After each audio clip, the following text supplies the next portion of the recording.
Washington. Just as President Donald Trump most needs to be believed, the country's top Boy Scout is making him out to be a liar. Trump has been trying to get Americans to take his word that he did not mislead them about his son's meeting with Russians last year.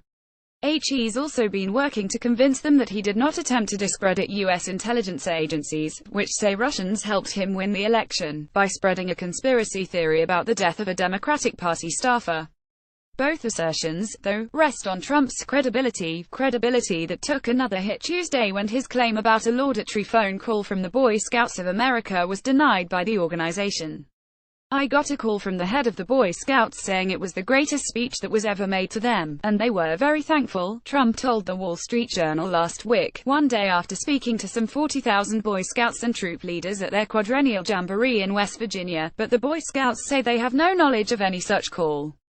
Instead, they refer back to the statement by Chief Executive Mike Serbo apologizing for Trump's speech as inappropriately political, while addressing a crowd largely made up of 12 to 18-year-olds. The president boasted about his election win, ridiculed Democratic opponent Hillary Clinton, and called the news media dishonest. "I want to extend my sincere apologies to those in our scouting family who were offended by the political rhetoric that was inserted into the jamboree. That was never our intent," Serbo wrote in a statement released July 27. "We sincerely regret that politics were inserted into the scouting program." White House Press Secretary Sarah Huckabee Sanders on Tuesday acknowledged there was no phone call, but argued that Trump was not lying. "I wouldn't say it was a lie," she said. Multiple members of the Boy Scout leadership following his speech there that day congratulated him, praised him, and offered quite powerful compliments. Sanders also defended Trump's statement to the Journal that the president of Mexico called him to thank him for the drop in undocumented immigrants crossing into his country through the southern border. Mexican President Enrique Peña Nieto, however, on Tuesday denied having called Trump recently. Sanders said Trump was referring to a conversation the two leaders had at the G20 meeting in Germany early last month. "The conversations took place, they just simply didn't take place over a phone call," she said. "He had them in person." The apparent whole cloth fabrications, which come as special counsel Robert Mueller is likely investigating whether the president committed obstruction of justice, and as Trump would greatly benefit from appearing credible to the American people, flummox even some insiders who generally defend Trump. Saul Loeb via Getty Images. President Donald Trump speaks during the National Boy Scout Jamboree at Summit Bechtel National Scout Reserve in Glen Jean, West Virginia, on July 24. One Republican consultant said the episode should serve as a warning to other groups that might want to invite Trump to their events. "If he's willing to lie about the Boy Scouts, what won't he lie about?" said the consultant, who asked to remain anonymous in order to be able to speak candidly about his party's leader.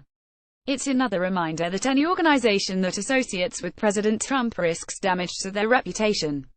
Trump's history of falsehoods goes back decades, from changing details about his businesses during sworn depositions to inventing a sexual relationship with an Italian supermodel and making up a spokesman to pitch the story. Fact-checking site PolitiFact found Trump to be the most falsehood-prone candidate of the 2016 election cycle, by far. Of the 433 statements checked from the start of his campaign through Tuesday, 69% have been rated false, mostly false or pants on fire. White House counselor Kellyanne Conway recently said on CNN that Trump is not technically lying when he says false things because he often isn't aware that what he's saying is not true. "Trump doesn't think he's lying about those issues," she said. But how that theory might hold in this instance is unclear, given the close proximity of the speech and the Journal interview the following morning, with the supposed phone call having had to have come in those intervening hours.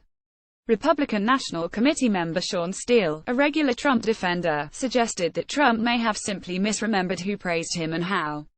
"What upsets liberals is that 40,000 kids were boisterously supportive of Trump," he said. Dignitaries speaking at youth events typically focus on the value of perseverance and hard work, but Trump's remarks seemed more like a campaign speech. "You know, I go to Washington and I see all these politicians, and I see the swamp, and it's not a good place. In fact, today, I said we ought to change it from the word swamp to the word cesspool or perhaps to the word sewer," Trump said, while calling journalists at the event fake news.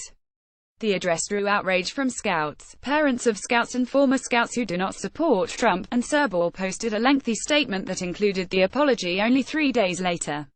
The White House has acknowledged Trump's latest falsehoods while it also tries to downplay two new problems for Trump on the Russia front. Trump personally crafted a misleading statement that his eldest son, Donald Trump Jr., released last month about meeting with Russians at Trump Tower last year, The Washington Post reported Monday.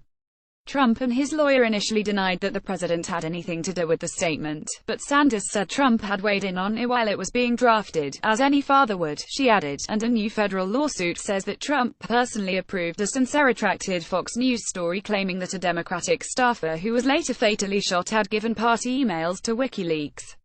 The story undercut U.S. intelligence agencies' consensus that Russian hackers had stolen the emails and released ones they thought would help Trump win the election.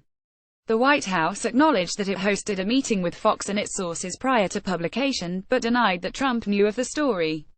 Do you have information you want to share with HuffPost? Here's how.